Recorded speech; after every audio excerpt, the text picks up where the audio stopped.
Well, good morning, and welcome to the December Rooster Booster Breakfast here with the Greater Owensboro Chamber of Commerce. I'm your host, Chad Bitterfield, excited to be with y'all this morning. It's going to be a great program. Okay, first of all, it's December, y'all. We have rolled, or should I say we have steamrolled into December, and we have a great holiday-themed Rooster Booster for you. We're going to obviously be sharing tons of Christmas spirit, and because we're at German American Bank, and by the way, I'm in the parking lot. Can you tell? Can you tell I've parked the truck in the parking lot? Because we're at German American Bank, we're going to be celebrating school spirit, and I cannot wait for you all to find out what that is. Now, I mentioned Christmas. Hold on. I have to put on my annual hat. Hold on. Yes, my no peeking hat. Oh, I just poked myself in the eye. Ow. Santa, I'm going to need a new eyeball. All right, so let's get started, and I'm pumped about this. So we have some very special guests to open our program this morning. At home, I know you guys are at home watching, and that's awesome. Welcome. Want you to join us for our invocation and our pledge. So leading us in our invocation this morning from Puzzle Pieces, let's welcome to the program, Jamie Harden. Thank you for allowing us to be here today. Thank you for your love and support you've shown us. Thank you for giving us the gift of life for our community that you've given us. We pray that you bless our community and keep us safe during these difficult times. In God's name we pray, amen. Good job, Jamie, and thanks for being with us this morning. And now it's time to have our Pledge of Allegiance. But before we do that, I heard my car doors open. Who do we have back? Krista, what are you doing? Hey there, Chad. Amy, what are you doing? Hey, we promised you some Christmas surprises this morning. Can I just say, you all, this is customer service. I don't even have to get out of the truck yet. This is amazing. This is German American service. I love it. All right, so it's time for our Pledge of Allegiance, y'all. And we're so excited to have with us some folks from Puzzle Pieces. Amy, I know you know that organization really well. Let's hear it. All right, the Pledge of Allegiance from Puzzle Pieces. I pledge allegiance to the flag of the United States of America and to the republic for which it stands, one nation, under God, indivisible, with liberty and justice for all. Thanks. Puzzle Pieces, thank you all very much for being with us this morning for the December Rooster Booster Breakfast. We're at the German American branch downtown Owensboro. And as you can see, we have a very special guest. Okay, we have two very special guests. This is Pathfinder from OCTC. We'll tell you about Pathfinder's here in just a second. Macy Paquin, say hello. Macy Paquin with German American. So this is really cool. I mentioned in the opening of Rooster Booster this morning that we're going to be talking about Christmas spirit. You've already seen Santa. Well, we're going to talk about school spirit too, because our friends at German American have a really cool program where they actually have debit cards that are inspired by our local mascots like Pathfinder. And schools can actually earn money per swipe. Are we going to hook Pathfinder up with the card? Yes, sir. Macy, let's do it. Pathfinder, show that card off. That's awesome. Heck yeah. You're going to wear that thing out shopping. I can tell already. All right, gang, it is time to check in with our brand new chamber members. So take it away, Han Thurman. A Better Way MD is an immersive weight loss program for women combining intensive coaching with a personalized plan. Dr. Andrea Moore is an obesity medicine specialist and a certified weight loss coach who helps women over 40 lose weight by correcting the hormonal imbalance of menopause without surgery or drugs. Through one-on-one coaching, Dr. Moore guides each client to create the motivation and control to make weight loss a permanent lifestyle. Welcome to the Chamber, A Better Way MD. Cedarhurst is the newest senior living community in Owensboro. They provide their residents with life-enriching activities, exceptional dining, and expert and compassionate caregivers. With 56 personal care apartments and 27 memory care apartments, each resident will enjoy the comfort of a home-like environment. Their expertly trained staff provides support based on the level of care that is needed. Residents of Cedarhurst will receive one-on-one individualized care with daily necessities while still maintaining their independence. Welcome to the Chamber, Cedarhurst. Firestone, from the facility to their locally hired employees, is here to service the City of Owensboro's vehicle needs efficiently and safely. Their goal is to save you time and your hard-earned money, two things we all know are too valuable to waste. Not only are they a premier location in town for tires now, but they also service every system in your vehicle. Their boss will always be you, their community. Welcome to the Chamber, Firestone. The Kentucky Small Business Development Center has been serving Kentucky businesses for 40 years. The Owensboro Small Business Development Center provides one-on-one consultations at no cost to existing and potential entrepreneurs in Western Kentucky. These consultations can include startup assistance, funding assistance, business plan writing, and help with your business's marketing, among others. The Owensboro office offers free training for small businesses on a variety of topics, from maximizing revenue to making sure your website receives steady traffic. To request a free appointment, visit ksbdc.org. Welcome to the Chamber, the Kentucky Small Business Development Center. KG Consulting, LLC is a consulting firm located in the greater Owensboro area and specializes in diversity, equity, and inclusion training and consultation. Their services seek to help leaders and employees develop the awareness, skills, and strategies for building inclusive, culturally competent work environments. Their trainings provide a safe space where everyone can engage in dialogue and participate in self-reflection as a means to developing greater empathy, understanding, and belonging. Welcome to the Chamber, KG Consulting. Santa's Toys has expanded into Owensboro with a second location and is busting at the seams with great toys for all ages and for many categories. At their store, you'll find what they like to call specialty toys. They're always concentrated on craftsmanship, quality, and most of all, fun. If you're in the market for timeless toys you won't find anywhere else, you're in the right place. Play awakens the imagination, gets the mind moving, and feeds the spirit.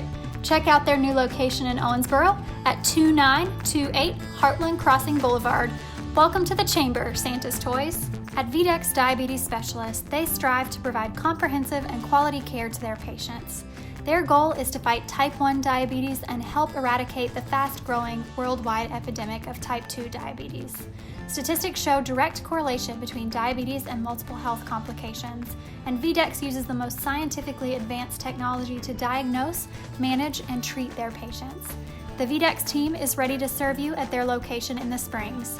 Call for an appointment today at 270-852-1655. Welcome to the Chamber, VDEX.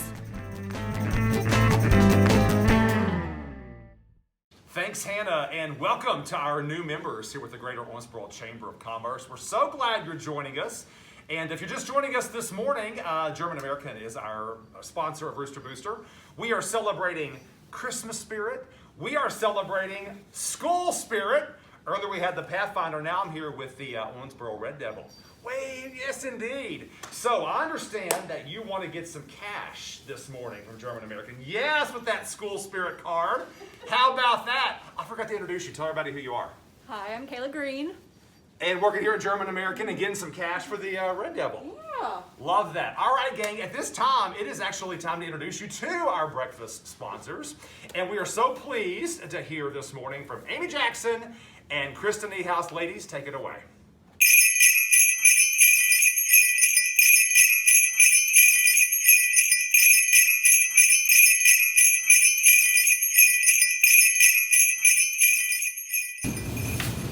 Good morning. Thank you, Chad. Krista and I are so excited to have you right here with us at German American Bank because we've got a lot of things to celebrate. The last Rooster Booster of 2020, we're glad to celebrate that with you here at German American Bank, but we're also glad to celebrate with you a little bit of Christmas spirit and our community spirit. We've got the spirit. Yes, we do. We've got the spirit. How about you? Oh, we all know Krista has the spirit, but give me 1 minute, Krista. Okay. We'll go right back to the spirit. Okay. I know. We all know Krista and her energy. We'll get there, I promise. So the spirit of Owensboro is needed more than ever now, and we understand that in this COVID environment, and we wanted to make sure to talk a little bit about that with you. When I was first introduced to this community, many of you watching this today told me that Owensboro is a community that takes care of itself and its own. And I've always seen it to be that way, and that's what we're continuing to see here in Owensboro, and we're so grateful for that. So we want to talk about some of the ways that we've seen the German American Bank spirit ring true and the Owensboro community spirit ring true through. 2020, we know it's been a year of disruption, but German American Bank has stayed committed to our customers. We've seen our customers go through the challenges of labor shortages, closures, supply issues, travel bans, all these things that have harmed our customers, but we also have seen our customers be resilient, strong, and adapt and do great new things. And we are so grateful and so proud to be a part of their businesses and helping them to do so.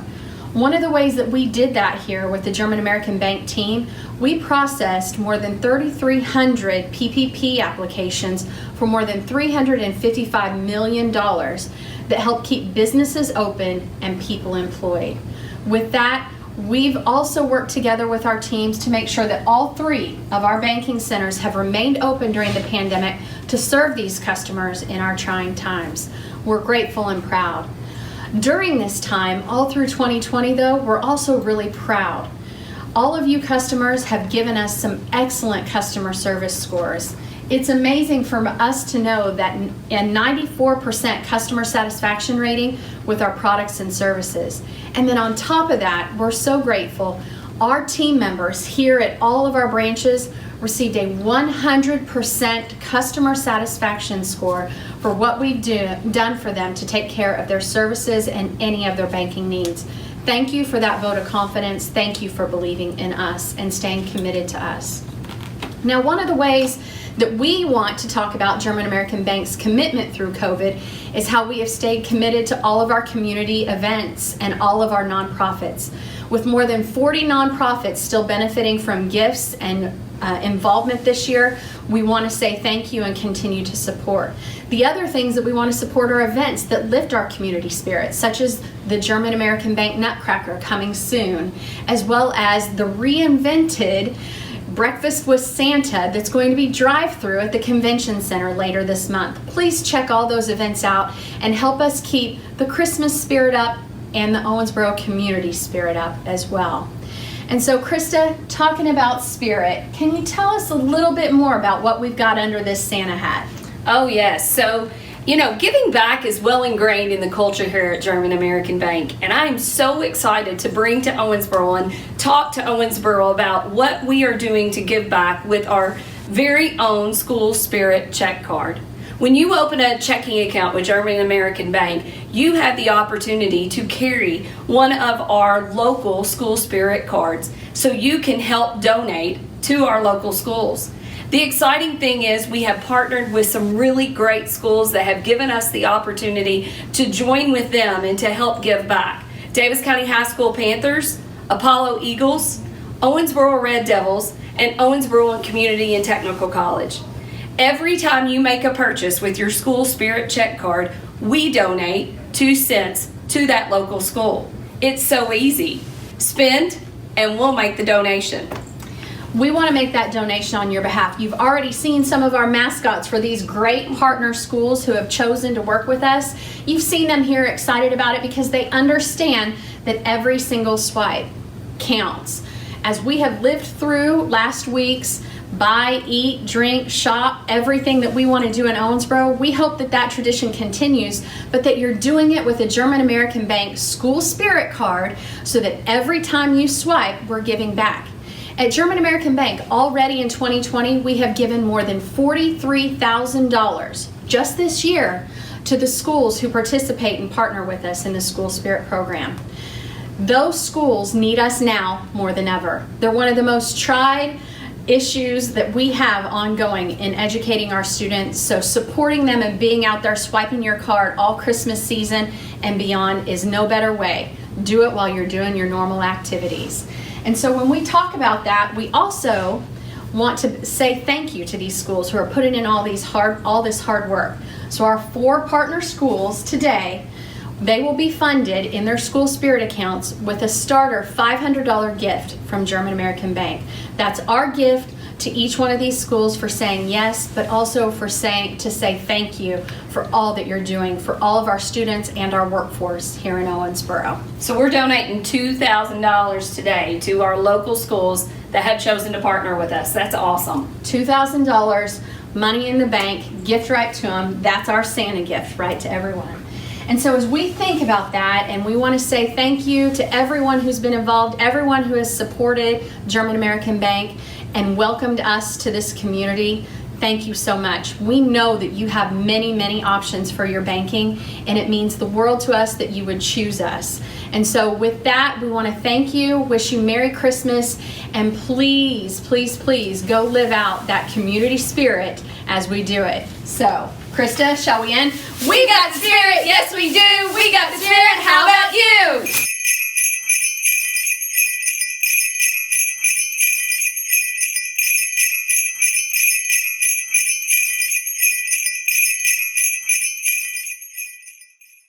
Amy and Krista, thank you very much, and obviously thank you for sponsoring the December Rooster Booster Breakfast, which is full of Christmas spirit and full of school spirit. Okay, so I'm with the Davis County Panther. Just want to say too, Davis County class of '89 right here, and I think the Panthers like Davis County class of 2020, so I'm like 80 years older than you. It's nice to be with you. What's really cool about this school spirit card too, as you can see, there's one for Davis County Panthers too, and you can actually use this at ATMs across town, or with the all-point ATM system that German American has, you have access to 55,000 ATMs across the United States. That's unbelievable. Did you get some money out? Yes! We're going to eat. All right, but first, we're going to check in with Candace Brake, the president of CEO of the Greater Owensboro Chamber of Commerce, for December's Chamber Update. Thank you so much, Chad, and welcome to everyone who is joining us again this morning, and happy December to everyone.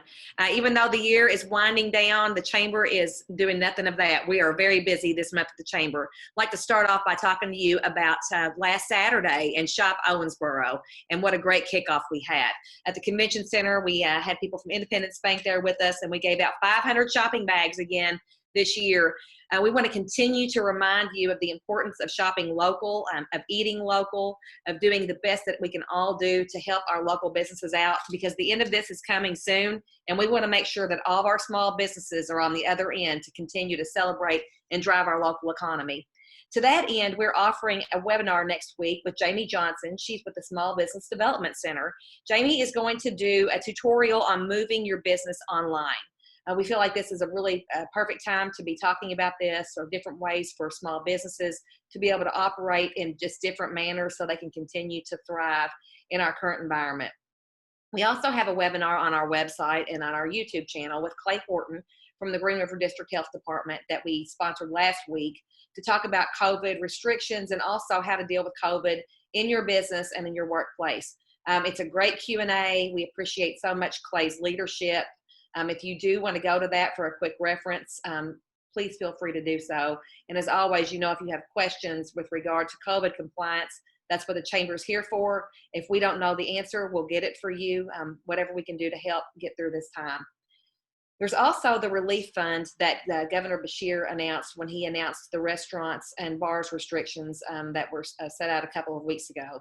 The relief fund became active Monday on November 30th. And we have a link to that on our website. It's for local restaurants and bars to be able to access some of the CARES money to keep them afloat during this time. Other traditional Chamber things going on this month, we have our new membership breakfast coming up soon, where we'll meet virtually with all of our new members that have joined the Chamber. So many things to tell our new members about, including our Infinity programs, and the health insurance program being one of the best ones. We have work comp insurance and health insurance. Remember, with renewals this time of year, it's worth your look to see if these health insurance and work comp programs can help you save money from your bottom line. Chamber Young Professionals are gearing up for a busy month. They'll have their Christmas party on December the 10th. That's virtual. They're coming up with some fun ways to connect and be together. And they're also working in philanthropy this month with the CYP Little Free Pantry that's located close to First Christian Church. And they're working with the Meals on Wheels with our Senior Community Center. We appreciate all the CYP does to continue to make our community better and to connect one another with opportunities to serve. Our ambassadors are also meeting this month with Shelly Nichols, our membership person, our vice president and membership person, and she will be meeting with them to talk about plans for the following year, because we are going to be gearing up for a fun year, including our first membership drive in several years, which will be around February this next year. Speaking of that, our new members, guys, we've got just a healthy group of new members coming on, but we want to remember the core membership of this chamber who continues to support what we do, that continues to support the business community. Please take a look at your Chamber Matters this month and the renewals that have reinvested back in the work of our chamber and our business community. The renewals are an important part of what we do every day. Without them, we would not be able to continue to operate. And we want to thank those people, not just for investing in our work. When you invest in the chamber, you realize that you're part of a collective voice, and it's just the right thing to do to move the community forward. We appreciate all those renewals, and we ask for you to do business with them. So this program this month is a legislative preview. We've got the General Assembly coming up, and we do have a lobbyist on staff. We spend a lot of time in Frankfurt during sessions, but we also feel it's very important to connect our membership with our legislators. So we want to thank them for their time this morning. We want to thank Advocacy Chair Bart Darrell for working on our preview session. And we're just proud to be able to offer it and to show you the depth of the people that we have serving our community. We want to close today with one of our Business of the Year award videos. Today we're featuring Roland Family Dentistry, who was last year's winner for the Emerging Business of the Year.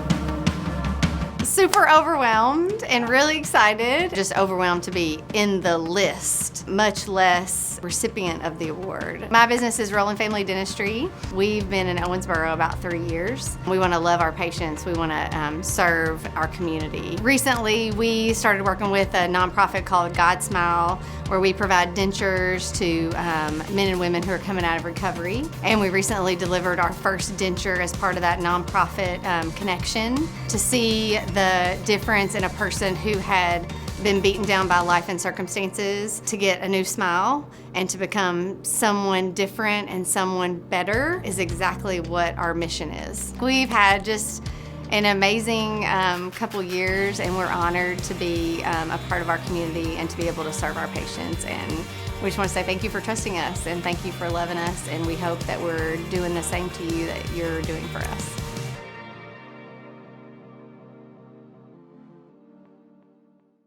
Candace, thank you very much for that exciting chamber update. I've got my school spirit card. Yes, there's one for the Apollo Eagles too here at German American Bank.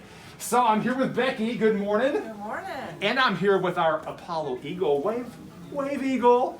So let me break it down for you. The reason we're visiting with Becky is because our Eagle Neagle is looking for a brand new nest, okay? And you all have a great home mortgage option called Fast Break. Yes. So that is a special we have right now that is a low rate mortgage with very low closing costs. All that we can get done in probably less than 3 weeks' time. So a great special right now. That's awesome. Eagle, how does that sound? Do Eagles even have thumbs? I'm not even sure. Claw up. All right. So at this time, during our breakfast gang, it is time for our legislative preview. Very excited about this. We have all the folks who represent us locally on the state level. They're with us this morning. And to moderate, we're going to welcome our Chamber Advocacy Chair, Bart Darrell. Bart, it's all you, buddy. Well, good morning, everybody. And I'm Bart Darrell. I am the chair of the Advocacy Committee for the Chamber. And Chad, thank you for having us and letting us do this on your time, because you are the master of ceremonies. We never want to intrude on you too much. But let me explain a little bit about what we're doing. A large part of the Chamber's role is advocacy. We serve as a link, I guess you could say, between our leaders who are with us today, and we appreciate you all, and our membership. So what we're going to do today is have each of our legislators talk a little bit about their vision going forward this year. And also, I'm going to ask a few questions that I think are relevant to most everyone who is a member of the Chamber and their constituency. So we look for a very informative discussion here today. And I want to, first of all, before we get started with introductions, I want to say on behalf of all of us, to each of you who are in leadership positions in Frankfurt, thank you. It's never easy to put yourself out there in a legislative position. It opens you up to criticism, and every once in a while you get a nice thing said about you. I know that you all understand that, and I want to salute you on behalf of our community and thank you for your commitment to public service. And with that being said, I want to go ahead and let each of you introduce yourselves to the chamber membership, and we'll start with Senator Castle. Well, thank you, Bart and Candace, this morning for having us. I know it's a little different here with Zoom. It's nothing like coming together with 500 people for breakfast and feeling the energy in the room, but we'll make do here. But I'm Senator Castle, represent Hancock, Davis, and McLean County, currently serving my 3rd year in the Senate term, and it's definitely been a trying year, 2020 has. We have a lot of hurdles here in Kentucky, but I'm confident that the people of Kentucky will overcome this. And, you know, it's such a proud thing. I'd say Suzanne and everybody else on here, Jim, when you go to Frankfort and you get to tell people you're from Western Kentucky and mention that Davis County, Owensboro, Hancock, McLean, all those are in your district, because we are a very adverse people, and it's awesome to watch how our community, even dealing with all the trials we have continued to overcome and still strive and be strong. And that's because of the people, the businesses, those going to work every day. And I just say thank you all for that. And I appreciate the opportunity to be able to serve as your state senator. And I don't take the job lightly. Representing 125,000 people and 125,000 views isn't always the easiest thing, but I take pride in it. I serve on the agriculture committees, currently the vice chairman of agriculture, which we know is very important here in our community.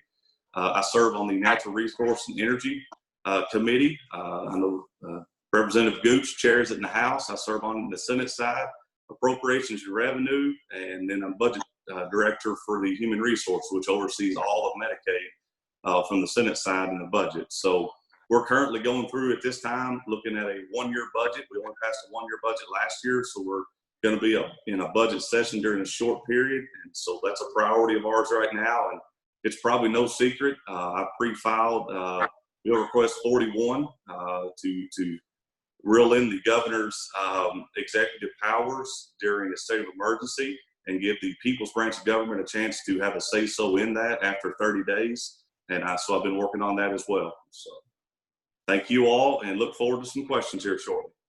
Representative Miles, before you introduce yourself, I want to say congratulations to you on being elected as the Majority Caucus leader. Thank you, Bart. Thank you so much. It is a privilege to be elected not only by your local citizens and constituents, but then to go to Frankfort and your colleagues elect you in a leadership position. This is my 2nd election, successful election, so appreciate serving as the caucus chair. We reference it often as herding cats. We have 75 members now, so I've been on the phone and text and email with 75 members trying to get ready for this session that's coming up. Currently, I represent the 7th district, which includes all of Union, part of Henderson, and part of Davis County. We've got some new faces that are joining us in Frankfort, and we're really thrilled about that. New opportunities. Committees I serve on. Being in leadership, we typically don't serve on very many committees, but I do have the privilege of serving under Chairman Gooch in Natural Resources, and then the Budget Review Subcommittee with General Government, which is all the constitutional officers, and also co-severance, which is really important to the district I represent. As you all can see today, I'm doing my commercial for Fly Owensboro that's behind me. That's where I'm located today doing the meeting that we're doing. So they were kind enough to put up a logo for me, and really want to wish everyone a Merry Christmas and a Happy New Year. We've got a lot of great things coming up, and it can only get better from here as far as I'm concerned. So I'll turn it back over and we'll go ahead and start answering some questions. Thank you. Next, from District 11, we have the new kid on the block, Representative-elect Jonathan Dixon. Please introduce yourself to you. Yes, sir. Yes, sir, Bart. Candace, thank y'all for having me. I'm Jonathan Dixon. I represent District 11, which covers parts of Henderson and Davis counties. I currently live in Henderson County on our family farm. I own a small business that serves our area. Through that business, I've served many businesses in Davis County, including the Owensboro Airport, Sweetest Match, Kimberly-Clark. My kids also attend Owensboro Catholic, so I'm very, very familiar with the Owensboro area. Really excited to represent your part of our community in Frankfort, and I hope to have the opportunity to serve on the transportation, small business, and ag committees in Frankfort coming up. Thank you very much. Thank you. Next, we have District 12, Representative Jim Gooch. Thanks for being here, and please introduce yourself to the chamber. Thank you. My name is Representative Jim Gooch. I live in Webster County. I represent Webster, McLean County, and portions of Davis and Hopkins counties. And I'm currently getting ready to start my 14th term, first elected in 1994. For most of that time, I have been have been on the Natural Resources and Energy Committee and have chaired that for about the last 20 years. And I really expect to be chairing that again. That time also, well, I hope so. Anyway, I've also been on the Banking and Insurance Committee because that's kind of part of my background as an insurance agent. And there's some other things that our committee assignments have not been set yet. So there's some other things that I might like to do before I end my tenure in Frankfurt. And as it's already been mentioned, this is going to be a very tough session because of the budget. In a short session, it's very difficult to do something of that magnitude. And then there'll be some other bills that I'm sure will get passed as well. As Senator Casson mentioned, there are about 5 of us in the House, and I'm one that also drafted a bill that would limit the amount of time that a governor could call a state of emergency, and that may remain in effect. We've never really had a time where governor issued a state of emergency that just lasted, indefinitely and for months or possibly even years. And so we feel like that if something like that happens, and COVID has been something unusual, but that the legislature should be involved because we are the people's branch of government, and we think that we should have some input into what type of emergency powers are used during that executive order or state of emergency. So that's something that's going to be an issue out there as well. So there will be some other things that probably will get done. And I'm sure that we'll have a chance to talk about some of those later and answer questions. Thank you, Representative Gooch. Next, we've already met the new kid on the block. Now we've got a returner from District 13, Representative DJ Johnson. Thanks, Bart. And yes, I am DJ Johnson, representing the 13th District, which is primarily the city of Owensboro, with slivers of Davis County, as I say. And I actually do share with the other 4 representatives that are on here. We all have parts of Davis County, but we all work together for the general good of the county. And I'm very excited to be back, obviously. I wish I was coming back in more pleasant times, but it is what it is. The challenges are there, and we'll deal with those. As far as what committees I would be on, as has been already said, we don't know what those committees are going to be. I have served in the past on the state and local government committees, so I've requested those again, and I also requested workforce development, and we'll just see what the leadership has in store for us. Sometimes it's what we want to do, and sometimes it's what needs to be done, and so I definitely would defer to them for that. As far as the session coming up, we've already talked about some of the issues that we will be dealing with. I will also mention that the work of the legislatures and the General Assembly goes on despite the fact there's a COVID virus. So there will be other bills that will be discussed. There will be business that needs to be taken care of over and above the budget and COVID. But the truth of the matter is those 2 issues are going to take most of the air out of the room. It's going to take most of our effort. Not being too repetitive, that's where I'm going or what I'm thinking about this time, and we will deal with what we got to deal with. That's our jobs. So thank you. Thank you very much. And finally, certainly not least, but last, from District 14, Representative Scott Lewis. Welcome. I appreciate that. And again, I'm excited to be reelected. This will be the start of my 3rd year. Represent 14th District, all of Ohio County, and the eastern part of Davis County. Committees I've served on in the past were Education, Health and Family Services, Veterans, Military Affairs and Public Protection, and Elections, Constitutional Amendments. Like the other representatives and senators said, most of this session is going to be dealing with the budget and the COVID issues. And, it's a short session, and that just the budget alone it's hard enough in a 60-day session, much less a 30-day session. So it is going to be a tough session, but I'm confident we'll come together and get things done like the people that elected us want us to do. So again, honored to be here and honored to serve. Thank you. Thank you. Just so everybody understands where we're going here this morning, and our audience as well, I'm going to ask 5 questions and ask each of you to briefly respond to those. If you need a little clarification on the question, feel free to ask, but I think they're pretty self-explanatory. And I do want to say that someone, at least one of you, mentioned specifically, I think it was DJ, about tough times and being a legislator. Well, it's a lot of people can be in leadership when it's all easy. So again, that's what you're elected to do, is accept challenges, and we again appreciate you all doing that. The first question is this one, and we're going to go in the same order. We'll start with Senator Cassidy. Through no fault of the people here, many employers have had to close doors either temporarily or some permanently because of the pandemic. And that's resulted in a lot of people having to seek unemployment benefits they may not have had before. And of course, what that's done is depleted a lot of our state funds, which will result in significant tax increases to eliminate that debt. What I would like for you to discuss with you is what plans you have to work to ensure that businesses are not hit during this tough time. And I'd ask for everybody to please turn their mute on when they're not speaking. So you don't get that echo. Okay.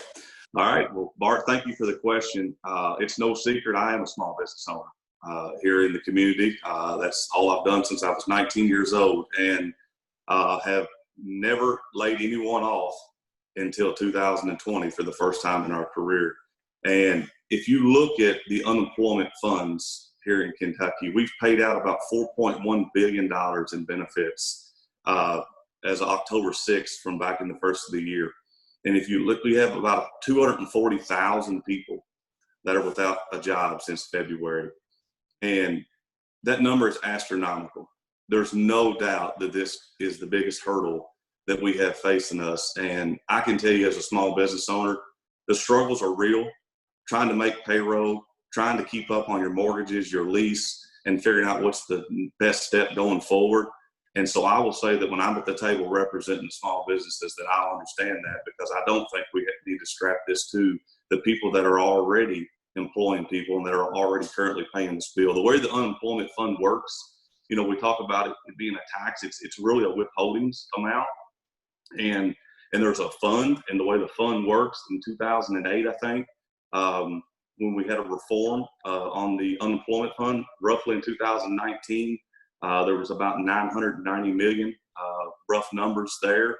And it's no secret we went through that money. We went through the CARES Act money, and the unemployment isn't letting up. It's at times, I feel like right now with what we've experienced in the last week, I don't even think we've seen the near side of it. So an exact plan, there's lots of us that are going to be working on this right now, but the target is so moving right now to come up with an initial game plan. And the way the fund works too is when it hits zero, it's automatically triggered to start recouping itself. And so I think we're going to be looking at some of those kind of things and seeing what's the best path forward. Thank you. Thank you very much. Representative Miles. Well, I think that it goes without saying that we all are getting unemployment calls every single day. I know with the CARES Act specifically, the chamber was left out of the first opportunity of anything like that. So, those are some items that we need to kind of regroup and look at some of those items. I believe it was the 19th was the day of a committee meeting that they said that there were 80,000 that still were had applied for unemployment but had not been processed. And so, that's been probably the biggest debacle that we've had during COVID, has been the unemployment, and that affects every single small business, in our Commonwealth, which has been a really frustrating situation. Like Senator Caslin said, the way that the fund works and the way it has always in the past has been a perfect situation, but it never planned for a pandemic.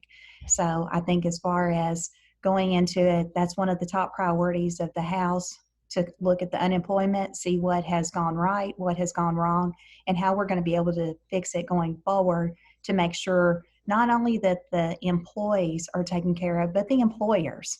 The employers have been paying into these funds, you know, for years and years and years, and several of them have never tapped into those resources before, and now they're looking at the opportunity of being penalized for the hard work they've done in the past. So we just need to make sure that we have a lot of liability protection going into this session for the small businesses, for the employee, the employer, and make sure that we have safeguards in place. So that kind of is one of the, most definitely one of the most important things we need to focus on to make sure that our economy, you know, remains sustainable. So I'll turn it on to the next one. Well, thank you very much for that answer. Next, we'll go to Representative-elect Jonathan Dixon. Yeah, thank you.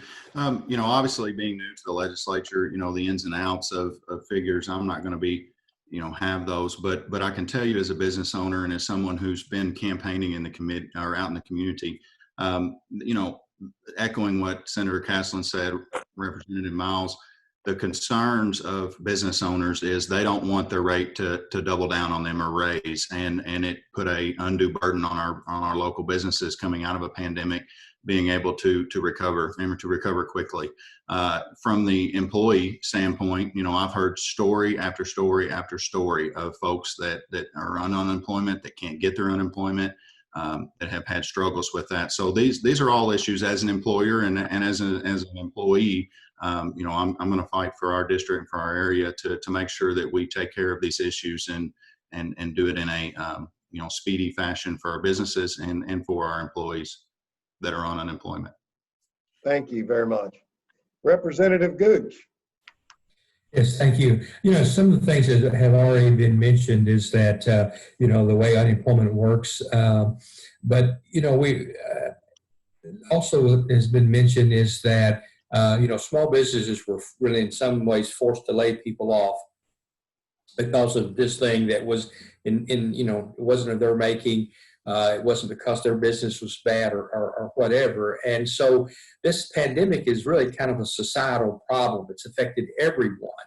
And I think we have to understand that it's important that when we try to solve this problem, this societal problem, that everyone kind of is going to have to pay in some way. We can't just force it on small businesses to pay for that when this really wasn't anything that they caused, or really anything that they can pay for. I think it probably would put some small businesses out of business. And that's the other problem, is there may be less and less small businesses out there because many are going to go under and they're not going to reopen. I know my family, we closed after 62 years, our family steel fabrication business. And so that's not all because of the pandemic, but a little bit of it was. And so we have to make sure that we understand that we can't just put this all on small business. There's been a lot of CARES money out there that hasn't been spent, and but it's something that we're going to have to work on addressing this and hopefully we get some help from the federal government. Thank you, Representative Gooch. And now Representative Johnson. I was about to remute myself there. That's very bad for a politician to mute themselves. It's not good.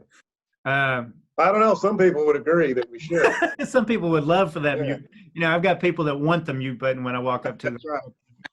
Right. I'll just reiterate pretty much what everything that everyone else has said, but I would just add that it's been a little frustrating. I've had people coming up to me just like everyone else, you know, talking about what they're going through by not getting the unemployment that they applied for months and months ago. And the frustration is, one, being newly elected, I'm on the outside looking in, so I really don't know exactly what's going on the inside. And at the same time, frankly, the lines of communications between the administration and the legislatures sounds like has been a little bit lacking, for lack of a better way to put it.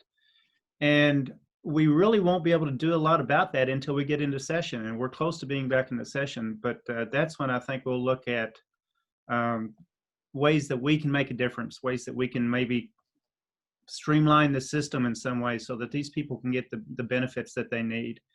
And as far as how we're going to pay for it, at this point, I'll actually defer to those that are already in the legislature. They have a better idea what's going on.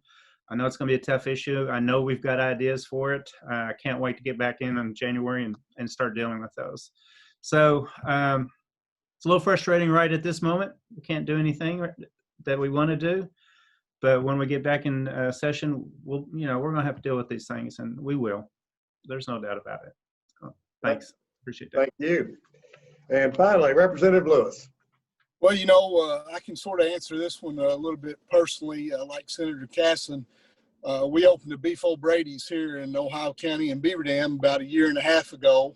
So we're going through some of the issues that a lot of us are getting hit with from our voters. This last shutdown is really going to hurt the restaurant business and suppliers of restaurants and all that. We survived the first one. We're trying to stay open so that our employees have a Christmas, and it's tough. When most of your business is from sit down customers, you can't make it on just carry out. So I know from the restaurant side, people are really struggling. I have employees that when we had to shut down the first time still have not received their unemployment from that many months ago. And that's an issue that I think that by now we should have had a solution to. And it's the biggest issue I get hit with daily from other people also, but it's a trying time. There are going to be businesses that don't make it, and we need to do something this session to try to help our employers and employees. And I don't know what that's going to be, but that's something that we surely do going into the session need to put on the front burner. Thank you very much. That concludes our first question. We'll move on to our second one. And Senator Caslin, you don't get to steal all the great first lines, so we're going to reverse the order a little bit here. We're going to start with Representative Lewis on this next one. Every state and every community, for that matter, is always searching to try to define itself and make itself somewhat unique from an economic perspective. And Kentucky has become a real distribution hub for our part of the country. And as we continue to grow, we've got to make sure our infrastructure is sound, whether, roads, bridges, et cetera. So there's been a lot of discussion about raising the gas tax to help fund road improvements in the past sessions. And as we get ready to start a new session, I think everyone will be interested in your take and your views on increase in the gas tax to fund this initiative. And again, Representative Lewis, we'll start with you. Well, that we were starting to really get into that at the end of last session when the session was cut short, and there was a lot of discussion and a lot of emphasis being put on ways that or how that would look to our voters and the people in the communities. You're right. Our infrastructure is one of the most important things we do, and actually the Constitution, that is one of the things that we're supposed to do.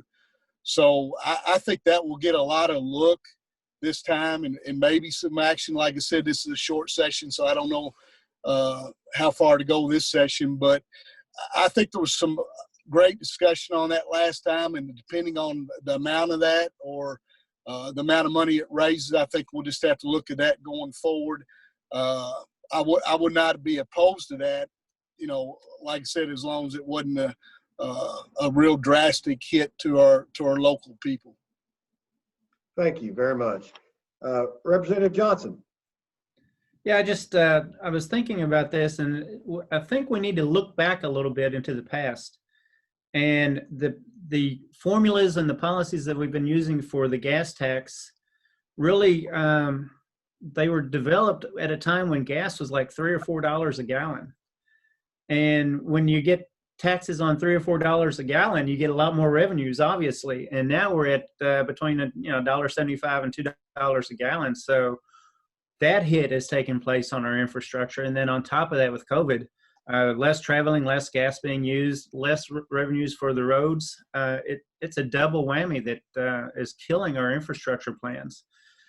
So it's impossible to ignore the fact that we've got to do something to increase the revenues for our roads. But, it's just hard to say that we're going to raise any kind of taxes or put an additional burden on the people when they're just trying to make house payments. So, I'd love to give a definitive answer on that right now. I can't. We're just going to have to look at it closely and see what the priority what the highest priority is. Are we going to do what we need to do for infrastructure right now? Or are we going to give the people a break knowing that they're suffering already? And we just going to have to put that issue off until next session. I can't give a definitive answer until we get in there and look at the nuts and bolts and have a discussion amongst the caucus. But obviously, we're going to have to do something, whether it's now or whether it's down the road a little bit, because the infrastructure is what we're responsible for. It's just like Scott said, one of the constitutional responsibilities we have is infrastructure. So we can't ignore that. I just wish I could give a more definitive answer, but it's just not there yet. We're going to have to. Understood. Thank you very much. Representative Gooch. Thank you. I think one of the things about the gas tax is that in some ways it's almost a way we do it's a user fee. If you drive on the roads, the more gas you use, the higher taxes you pay. One good thing is, though, that people who travel out of state and travel through Kentucky that have to stop and buy gas also pay that tax, and that helps us. I think the thing that would help us the most if, with 65 and 75, if we could just widen Kentucky in there a little bit where people couldn't drive through the state and not pay the tax, we'd be a lot better off. But Ohio and Indiana probably won't let us do that. But I think one of the things, though, that I am concerned about, and I could, I think we're going to have to probably increase that gas tax we have to take care of infrastructure. But we also, some people that are using the roads that aren't paying part of that user fee are people with electric vehicles and people with even with a hybrid vehicle, you're not paying as much because you're getting a lot more miles per gallon or whatever. And I could vote to increase the gas tax, but I will not do that if we're not finding some way to make sure that people that drive, and we're going to see more and more and more electric vehicles, that people who are driving those are not paying their fair share. That's something that's going to have to be added in order to get that. Thank you for that. Representative-elect Dixon. Yes, sir. Thank you. Well, as a newly elected representative, I understand this is a problem that our state faces. And as a business owner who uses our roads and drives up and down them every day, I mean, if you drive in from Kentucky to Indiana or any of the surrounding states, I mean, you can tell a difference. When you enter Kentucky, you're on our roads. So I know it's an issue that we're going to have to address and we're going to have to face. But as a business owner who also spends a lot of money on fuel, and as other businesses do, you tend to think, oh, well, that's something that we all face. And then we don't want to be burdened with something extra. So I see both sides of the argument, and I'm doing what I'm doing in the campaign is getting out and listening to constituents and we'll make the best decision for them when that time comes. Thank you. Representative Miles, you kind of have a little, maybe a unique perspective on this, being a state legislator and also working with Congressman Guthrie on the federal level. So what are your thoughts? Well, we do. I mean, especially with the infrastructure is the most important item I think that we can offer our constituents and taxpayers for that matter. Transportation affects all of us.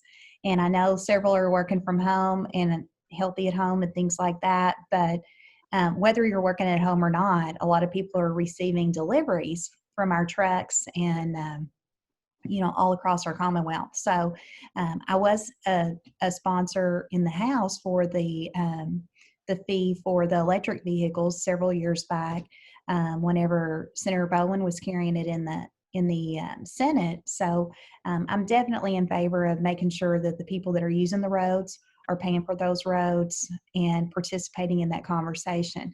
I think at the time it was a bigger process of let's look at the gas formula and see how we need to modernize it moving forward. And I think that's where we are. I think that we have The chairman, Sal Santoro, has worked quite diligently on that. There's a group, the Kentuckians for Better Transportation. I know Candace is very familiar with them, the issues that they're bringing to us. And people are coming in a more collaborative effort. I know our local elected officials are actually participating in those conversations and asking for the things that they need. And we're getting the support that we need from that to move forward with something. I agree with Representative Gooch. It has a lot to do with the user fees. The ones that are on the roads need to be participating in that. I understand that process of it. Indiana raised theirs pretty substantially.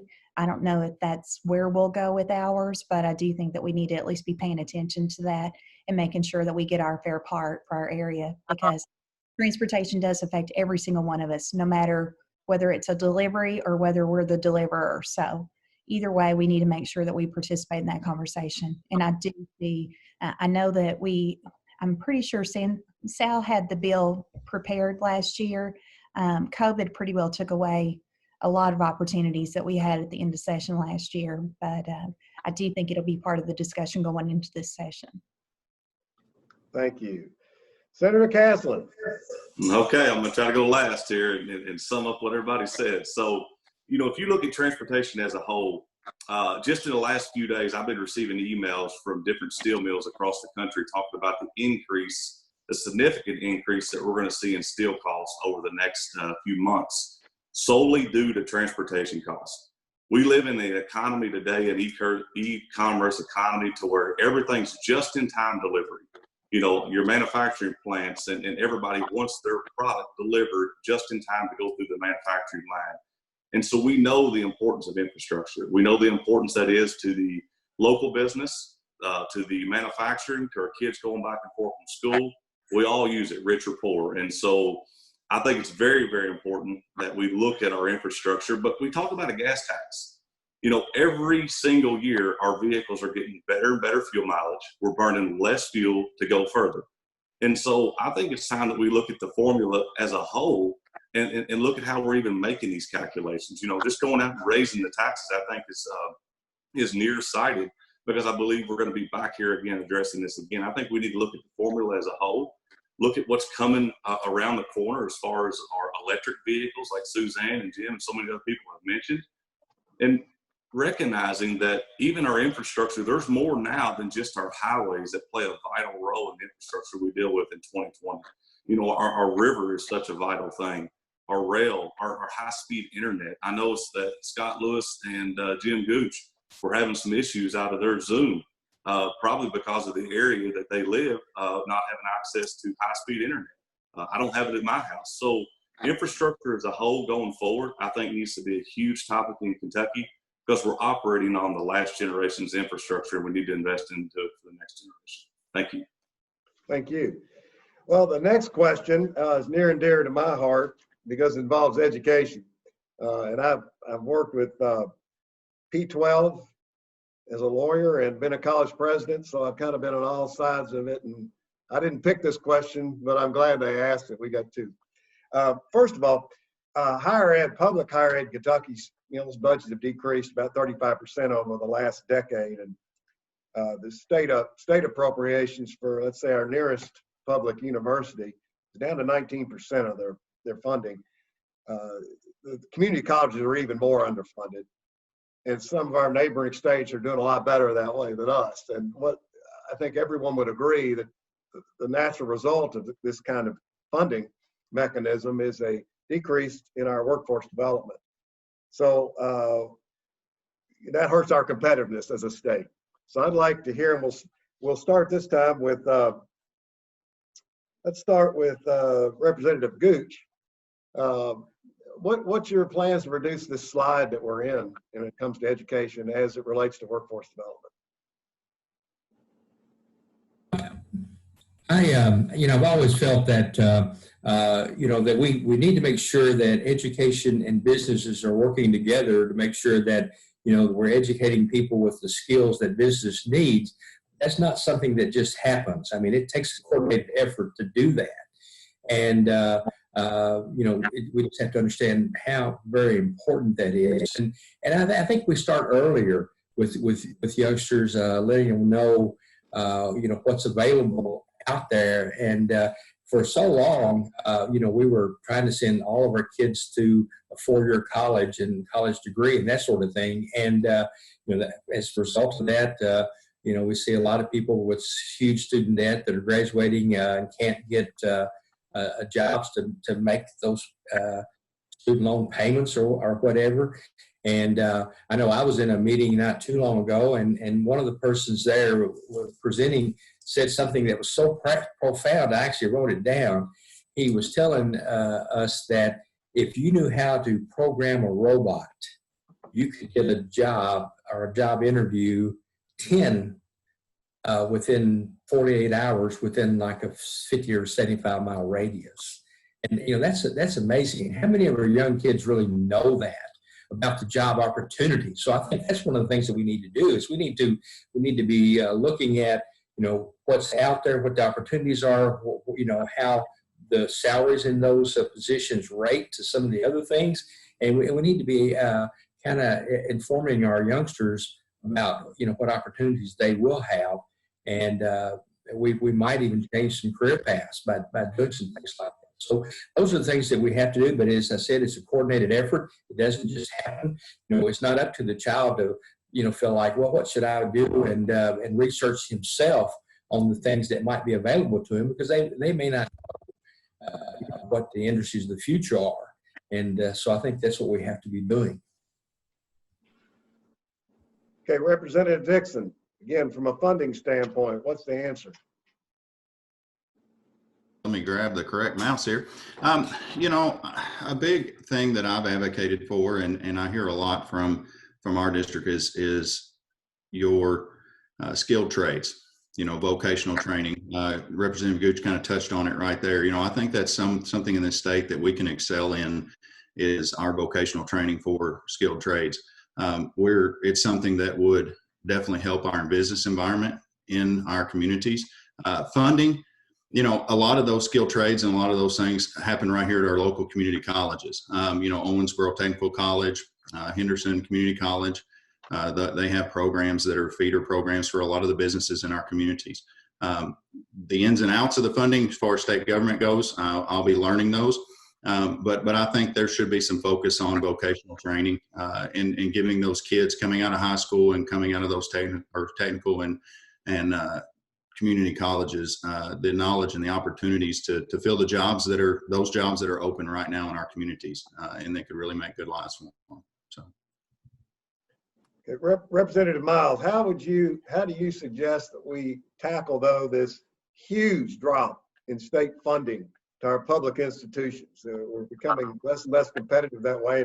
As a former college president of a private institution, there really was, from an advancement or development standpoint, I was hearing from college presidents on the public side, their jobs weren't a whole lot different than ours in the private sector because of the decrease in funding. What do we do? Well, I wouldn't say that it was only the decrease in funding. It was also the expenses of the pension programs and things like that. The expenses that go along with the bricks and mortar of the 4-year universities. You did a wonderful job at Kentucky Wesleyan. I know you all had great success while you were there. But I think we are at a point in time where we're starting to kind of regroup, and we need to figure out if we need to adapt to a new time. I know during this pandemic, we've all had to figure out new ways to do things. I think the higher ed has spoken with the president at Western Kentucky recently, and the things that he was telling me that they're doing, they're thinking outside the box and coming up with a creative mindset of what to work with within the funding that they have at this point. I definitely think education as a whole, we need to invest in education, but I think we also need to make sure that we are investing it in the right way. The dual credit with the Owensboro Community College, I think that's been something that has been hugely successful. Whenever we have kids that are graduating high school and also have an associate when they graduate, Owensboro Community College and Henderson both are doing phenomenal work.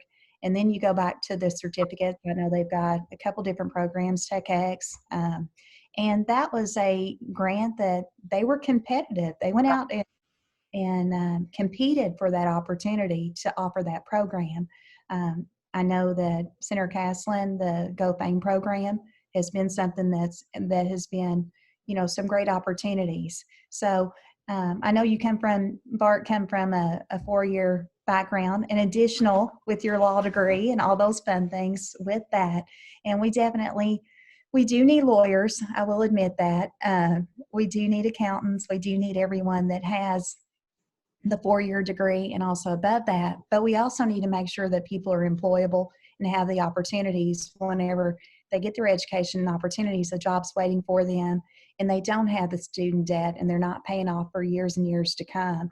And I think we're starting to see that. I can't say enough about Owensboro Community College and Henderson Community College. They are doing amazing work. I know they work with the chamber quite a bit on making sure that they're placing kids and placing adults. I mean, we've got adults that are going back into the education. And I think that's been, with COVID, has been another one of those opportunities with the workforce to give some opportunities for people to go back and retool to move forward so that they can be successful. Thank you. Senator Caslin. Suzanne, well said. So Bart, I wish I could reverse these roles now.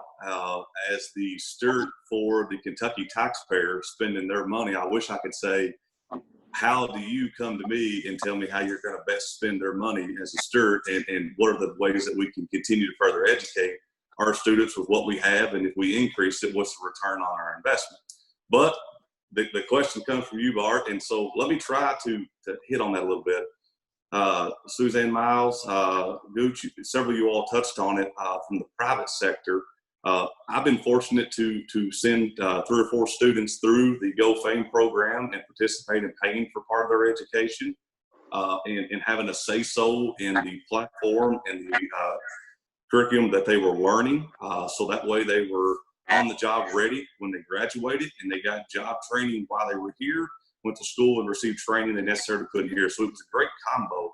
And I think going forward, that's something that we need to introduce more than just the manufacturing. I know we've looked at it in the financial side of things, and we have that program. We have it in the medical side. And I think going forward, you're going to see this spread throughout all of our higher ed, is to get the people that are actually going to provide them with a job, they're going to give them employment. Lots of folks go to college, to community college, to receive an education so they can get a job and provide for their family. Now, I think as a senator, I need to do the best job that I can to see that opportunity is there, creating some unique ideals of how to involve the private sector with the educational institutions, which we are already doing here in Owensboro, but continue to broaden that so that we can continue to grow this, because just raising taxes, the taxpayers are already paying all the bills anyways. I don't think it's fair to say we need to raise or we need to do more to give to an organization. It more or less come up with a unique formula that allows the higher ed groups, the private employer groups, and the kids going to school to come together to find something collective that works for them all. And I believe in accountability. I think when a student has skin in the game, they take their education more serious, and that they finish through with their degree. And when they get out, they go get a job to pay back some of their loans. So I think there's a balance that we have to find for all of this. And there's no doubt that the education sector for our community is one of the most important things that we have to do to stay ahead. We want to convince companies to come to Kentucky because we have educated folks that can fill those positions. And I think creating that balance is something that we do well here in Owensboro, and that we are really getting a lot better in Frankfurt at doing this and having these conversations. Thank you.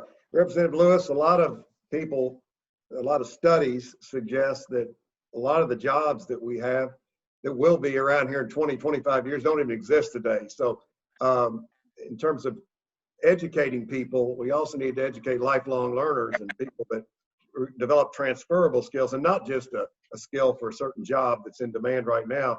And you have a unique perspective, being in education almost all of your career along with small business. So what are your thoughts on the funding for higher education?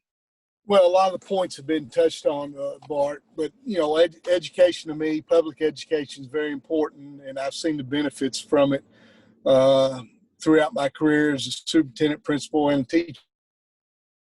But a lot of things that were talked about, we're doing really well now.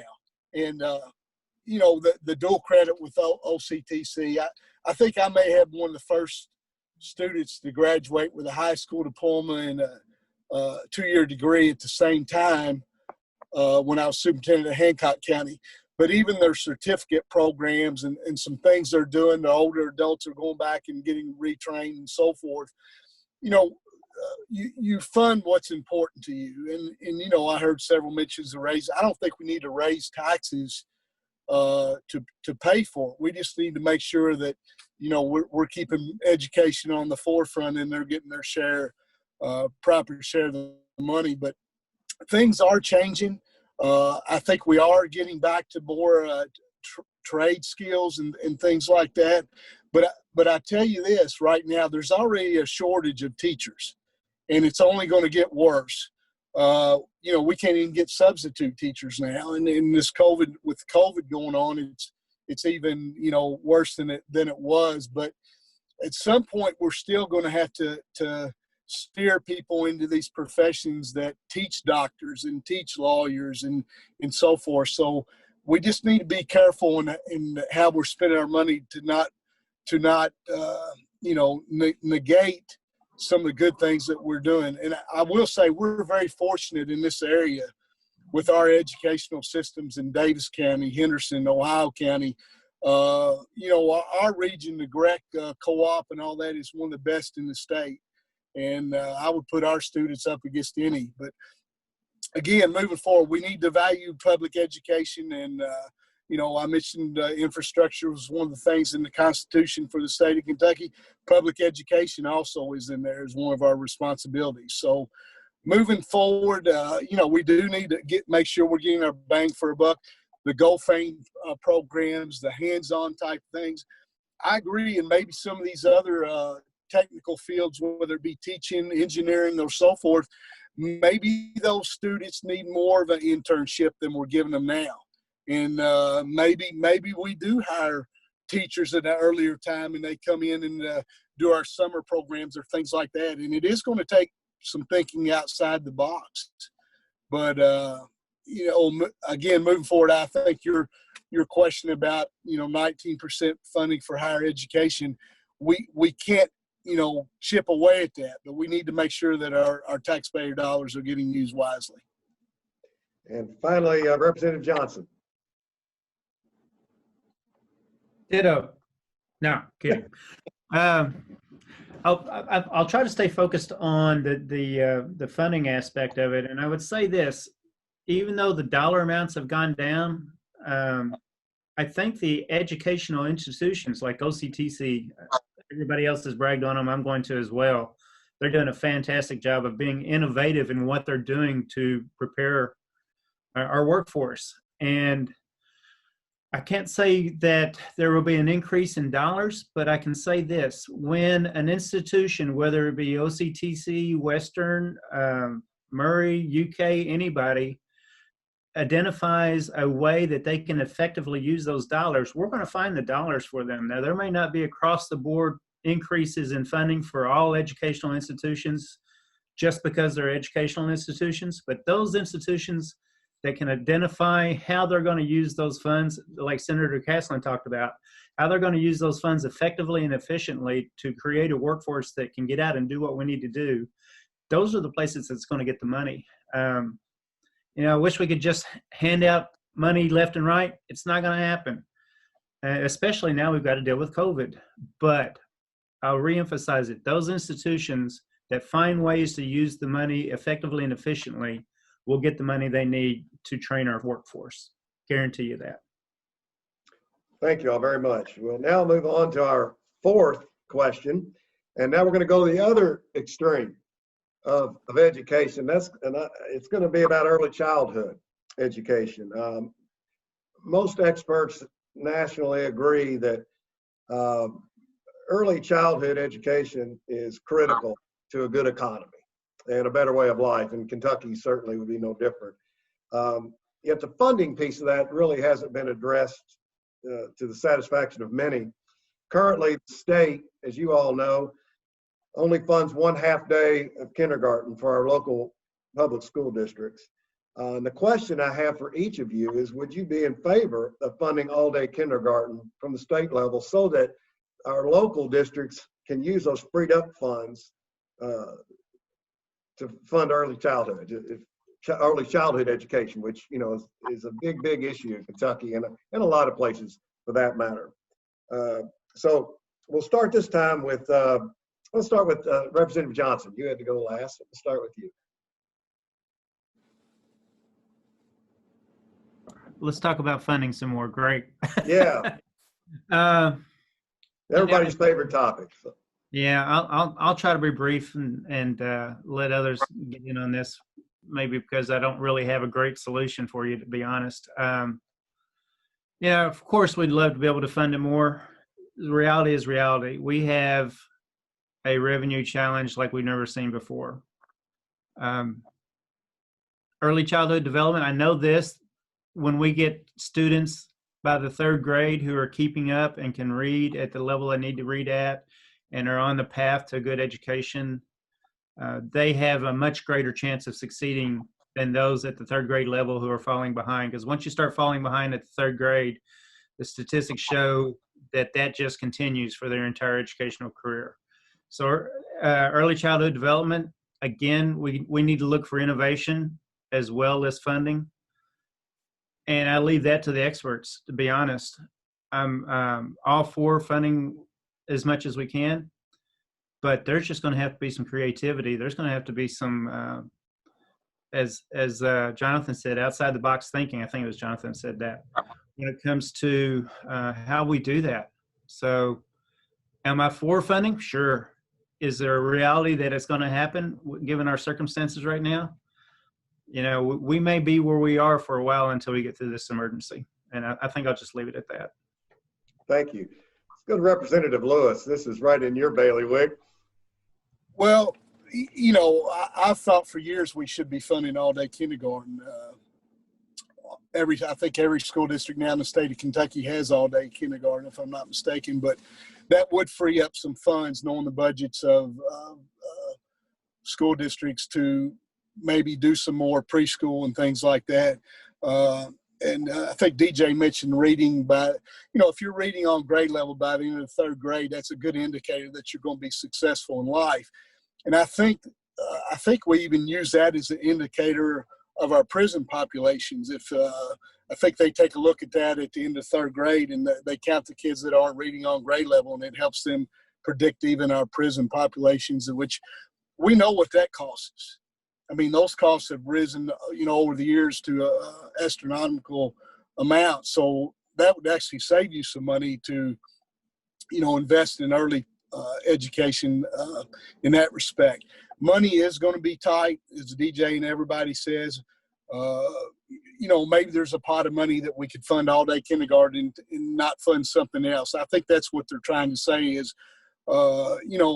instead of raising the taxes or the limited budget we have, maybe there's money that we're doing something else with in education that could go to funding all-day kindergarten. I think that's where we need to start looking. But, I think that is one bang for the buck that we could be getting if we were funding that. Thank you. Senator Caslin. Thank you, Bart. As a dad with 3 kids under the age of 10, I truly recognize the importance of early childhood education. Going into a budget year, Bart, when you ask, would we fund it or would we not?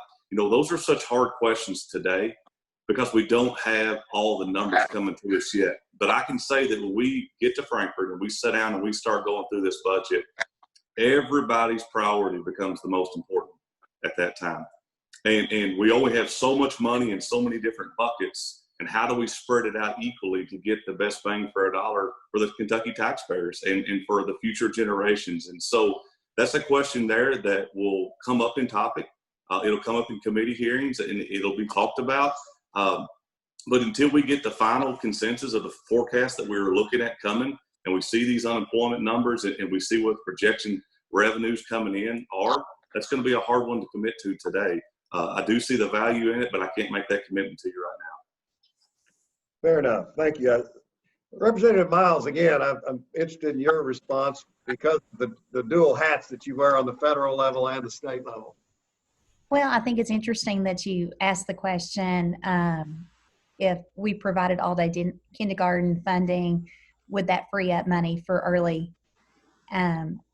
You could have just as easily asked the reverse question and asked if it was if we were going to fund early education compared to allowing the locals to go ahead and continue the all-day kindergarten.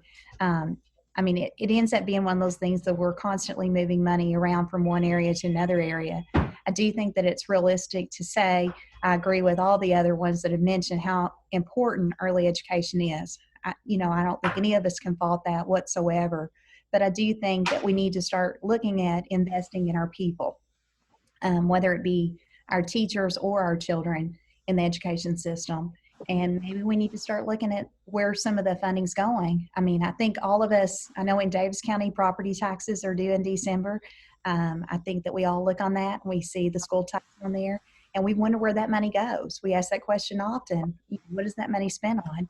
I know from where I live, Apollo High School has added some amazingly beautiful, improvements to their property for athletics and things like that.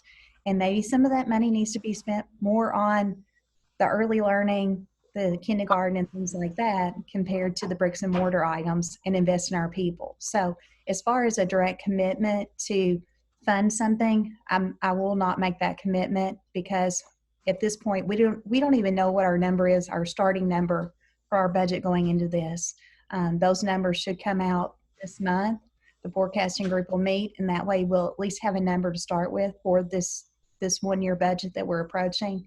I do think that we need to start investing in our people, and maybe not as much in our bricks and mortar at this point. So, thank you for your answer. And as about the bricks and mortar, as Representative Lewis knows all well as the superintendent, a lot of people don't understand that you have money that you can't spend on other things but bricks and mortar, and construction dollars versus operational dollars. And maybe that's a systemic question that some of the others were talking about. Yeah. And that may be something that we need to start looking at. I know Representative Lewis can especially, he's a very valuable resource for the House of Representatives with his knowledge and background on his different things and different roles that he's played. And I think that it's important for us to look at a lot of those items. Maybe we need to start re-evaluating how some of these things are done. And, if we could free up some construction funding or early education, some things like that, I think that we're all interested in trying to figure out exactly what needs to be taken care of at this moment. So, and I do think at the federal level, it is very, hot topic, so to speak, that early education, with Head Start, a lot of those things, we just need to make sure that we're paying attention to that also. Thank you. Representative-elect Dixon. Yes, sir. Yeah, obviously, early childhood education is an important issue, has been for quite some time. As far as funding questions, I kind of echo what they say, being a new guy going in, but I understand that as a business owner, you kind of got to look at where we're spending money, how we're spending money, and what can we do, and what kind of outcome can we get, better outcome can we get with that money that's being spent. And okay. Thank you. Representative Gooch. Thank you. When we look at expenditures as far as, state dollars and even local dollars in education and that sort of thing, there are expenditures, and then there are actually investments. And I think the tough thing is to distinguish, even the expenditures that we make, some of them we cut a lot of things that we thought were not necessary. Unfortunately, sometimes the investment dollars are the ones that are cut first. But we have to understand that we need to be putting our money in ways that provide returns down the road that are actually investments. And I've always thought that education certainly was one of those, and early childhood development is as well very, very important. But even with education dollars, monies that are wisely spent are investments, in some in areas that aren't probably don't really pay off as much as for us. I was there early on when Governor Patton was governor. His wife, the First Lady Judy Patton, one of her initiatives was early childhood development. And at that time, we took 25%, I think it was, of the back settlement money that we got, and we put that into initiatives for early childhood development, and that was a great thing, and I think we did some good things with that. But that source of funding, tobacco settlement money, we're starting to see that dwindle as less and less people smoke. So we have to make sure that when we determine that these things are priorities, that we have a funding mechanism that is permanent and is not going to dwindle and go down. And so that's a totally another difficult issue in doing that. But as always been mentioned, it's going to be tough, in this budget. So we really don't know, as Miles said, until we see the numbers. Okay. Well, thank you all very much. And this is our last question now, and I'll just ask for a real brief response. Don't have to elaborate much on this one, but a lot of people in West Kentucky feel like over the past years we've kind of lost some of our clout, if you will, in Frankfort, and we're very grateful that Representative Miles has accepted a leadership position. That certainly helps us. But we look to you all to kind of give us guidance as well. I mean, you hear from us all the time. We need to hear from you on this in terms of any ideas you have that we might do that we haven't done before, or maybe something we could do differently to improve our presence and enhance our presence at the state level, to help our part of the state and certainly our community. And on this one, we'll start. Let's start with Representative Dixon. You haven't gone first. Go ahead. Absolutely. One thing that we've done to kind of bring our part of the state to the forefront is I think we have continued to elect business individuals. And I think that's helping our area. With Representative Miles in leadership, that's definitely helping our area.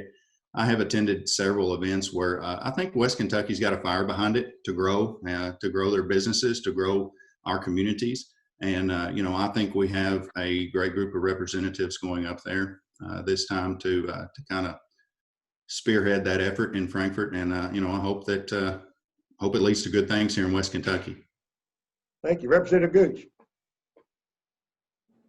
Well, I think that one of the things we have to understand is Kentucky is a very diverse state, and we have different areas that have different resources available to them, and different different economic engines or whatever. But you have to know that the people that we send to Frankfort from West Kentucky fight every bit as much hard for West Kentucky as someone from East Kentucky or whatever. I know in the past, the time that I've been there, there's no question. I think we've only had really one governor from West Kentucky, and those roots were very, more of a childhood level. And so, it would be great if we could, elect someone from West Kentucky, but also committee chairmanships. I know when I first got there, there were several committee chairmanships that were in the hands of West Kentucky people, but most of the A&R positions, the leadership positions in the House were from people, particularly in Eastern Kentucky. And, what we have to do is we have to find ways that their interests and our interests are the same. And then we can work on things that will be good for all of us. And this, not necessarily having someone there that's, a speaker from West Kentucky or whatever really makes that much of a difference. It's making sure that we're working on the same page to make sure that we're doing things that benefit all of Kentucky and specifically our area. And we're going to continue to do that. Sometimes it may not be seen, but we have a lot of things in West Kentucky. I know when you really look, we have the Ohio River. We're starting to see a lot of shipping in the Owensboro River Port, and then even in Paducah now. And, there are a lot of opportunities in the future where we're going to be using that and then when 69 comes through here, we're going to kind of be right in the center of those infrastructure, whether it be river or highways or even rail, where we can ship products, through this area and from this area to the rest of of the nation. And so those are the things we're going to have to be working on. It's kind of a difficult question to answer, but I can promise you that we're looking at those things. Thank you. Representative Johnson, what would you tell the chamber membership? What do we need to be doing as a business community to help improve our status and our visibility and our people paying attention to us out here in West Kentucky? Well, first off, I'd say keep winning. Our businesses, our industries, our business leaders, our entrepreneurs are winning in the economic world right now.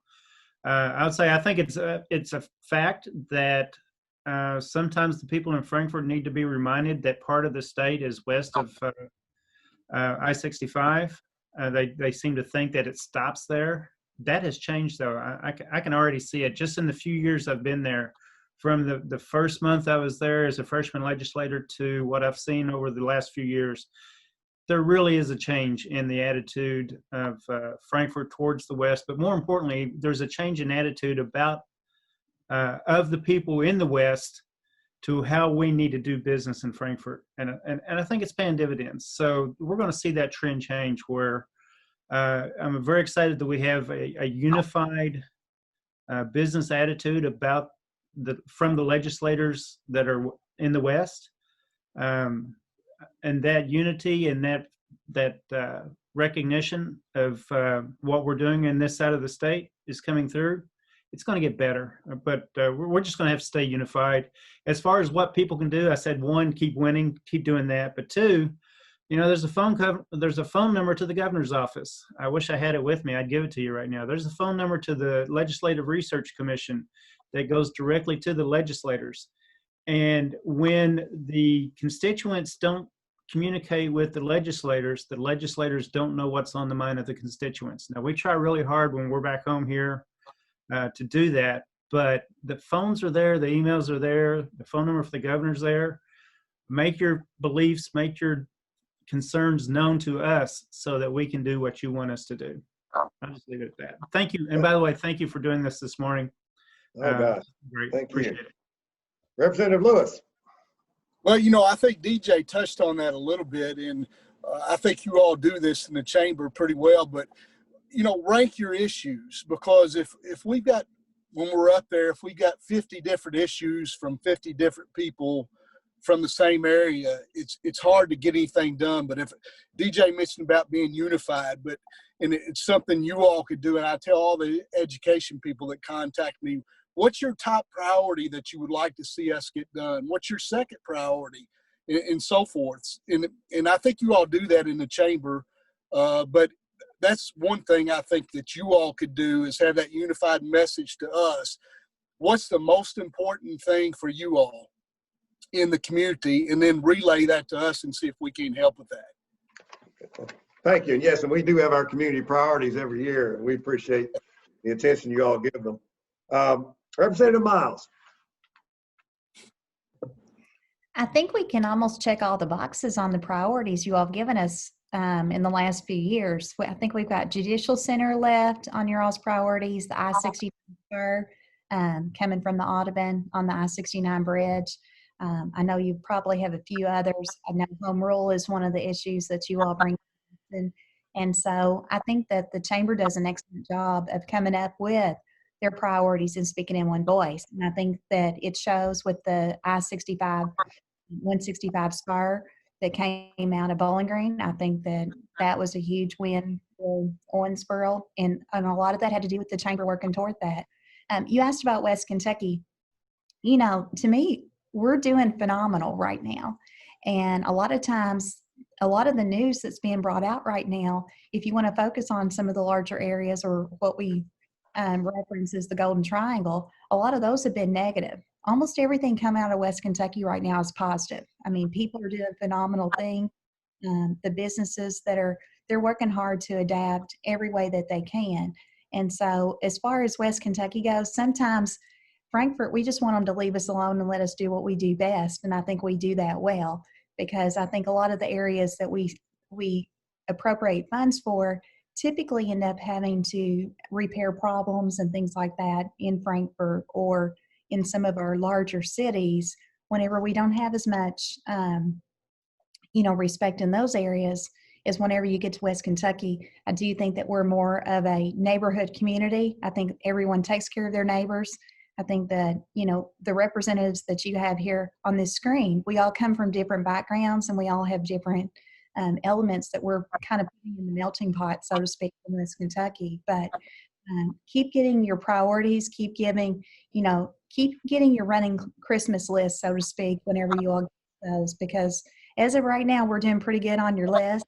And I think that we've been able to deliver in a big way. We've been really pleased with that because that makes you all successful, and you all help us make look good whenever we get to Frankfort, because our chamber is rocking and rolling and doing great things.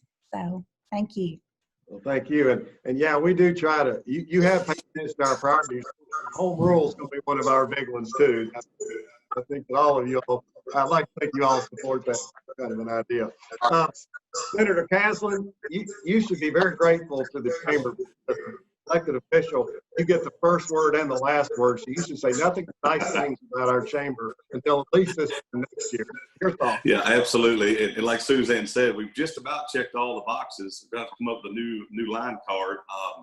As far as home rule goes, I'm hoping that maybe in the first week of this session that we'll have a little bit more home rule when we hand some of the executive orders during the state of emergency back to the legislative branch, and they have a say-so going forward. But I couldn't tell you how excited I was to go to Frankfort this summer with that newspaper article about our unemployment rate being lower. I mean, that was such a bragging piece to get to go over and say, this is my community. This is where I live. This is where I work. This is where I'm raising my family. They're doing something special here. And it takes a collaboration of all of us. When you go to that Rooster Booster breakfast and you see the 500 something people that gather there, that take their time out of their week to come on the first of the month, it's amazing to see the sectors and the backgrounds that gather in there. And then you look at our GDP, you look at our manufacturing sector, you look at the agriculture community. It's really neat when you're sitting there and you talk to people from basically Somerset West that are bringing their grain right here to our community to be processed and be made into candles. And when you talk to people hearing about our aluminum being shipped out, and to say that we don't have a voice, I will promise you this: there's not anyone on this screen. And Jonathan, I haven't got to know you yet, but I look forward to it. But I couldn't ask for a better team to have in the corner. And I can promise you, I've been in some very contentious meetings before, and there's not one person on this screen that hasn't been fighting for Western Kentucky. We're fortunate to have Representative Miles in leadership in the House, and she's got a big task with 75 people now, but I know she can handle it. And I just want the chamber members to know that we're fighting for Western Kentucky, and I'm proud of you all because we get to go represent such a great community. Thank you all, and God bless. Well, thank you all for participating today. And, a few of you mentioned, how diverse we are, and I would encourage you all on behalf of all of us to hear all those voices and when you make decisions up there, and I know that you will continue to do that. On behalf of the chamber and its membership and everybody at Rooster Boosters who's listening in and watching in today, thank you all again for your leadership and your commitment to a greater West Kentucky, Owensboro, and Kentucky. So thank you all very much, and I appreciate the privilege to get to sit down and spend some time with you all. Thanks to all of our local legislators being with us today for our legislative session. And of course, thank you to Bart Darrell. And thank you for joining us for the December Rooster Booster Breakfast at German American. Have we had fun? I want to thank Santa and Chris and Amy, of course, our mascots. Yes, indeed. And everybody have a very, very happy holiday season and Merry Christmas to you. And goodbye from German American Bank in downtown Owensboro. Merry Christmas!